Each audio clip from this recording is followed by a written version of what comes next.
Do you think there was the failure of the local or the national government to prioritize funding for disaster preparedness? Sa akin, hindi lamang funding ito. Una-una, kailangan i-accounting kung saan napunta yung budget yun. Pero dapat, may mga equipment talaga na dapat bibili mo muna kasi hindi naman yan taon-taon kailangan.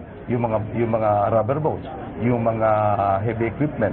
Yan naman pwedeng pangmatagalan yan na nakahanda na just in case. At tapos yung mga tatawagan mo mga tao, just in case dumating yung trahedya, kailangan alam na ng mga tao na yon kung sino-sino sila na kinakailangan. Nandun sila sa oras na sila kailangan.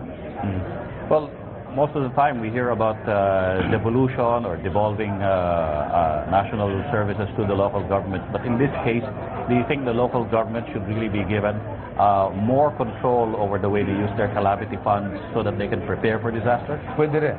Kaya lamang hindi talaga pwedeng mawala yung sa nasyonal.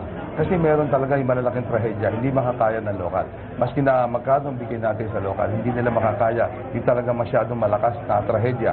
Una-una, hindi ka naman pwede maglagay ng lahat ng equipment sa bawat isang local government. Meron talaga mga equipment na mas economical na national government na meron. Pero mahalaga na bawat isang malalaking island, ba sa Mindanao, sa Visayas, meron mga ganyan na equipment para na sa ganun, mabilis ang pagsuporta, mabilis ang pagsaklolo.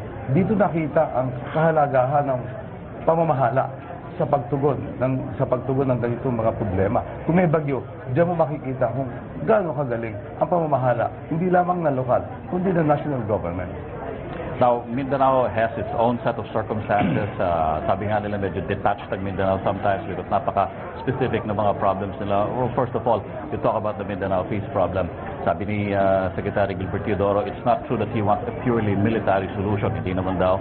Of course, we're talking also about Senator Chis Escudero. Sabi niya, dapat talaga magkaroon ng way to talk about the issues among the different groups. Ano ho ang palagay ninyo mangyayari dapat? Ilagay natin yung tamang pananaw yung problema sa Mindanao.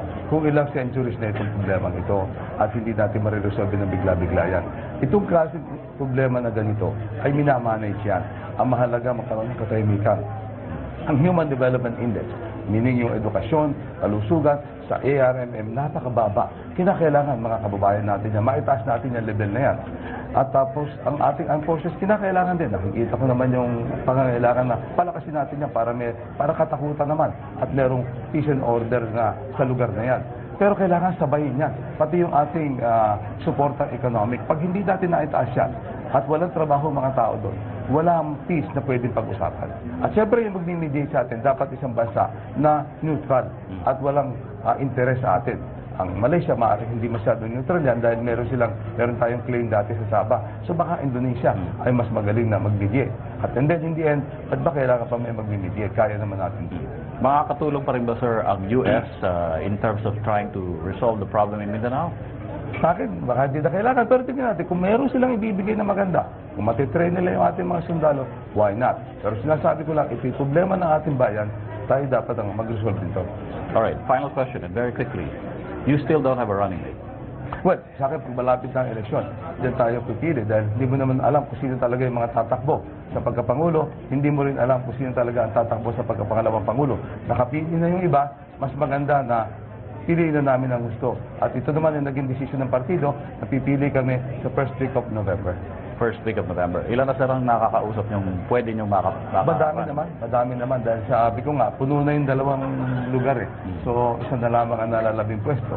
Marami namang gusto at qualified na maging vice president. Alright, Senator Manny Villar, maraming salamat for speaking with us. Thank you very much.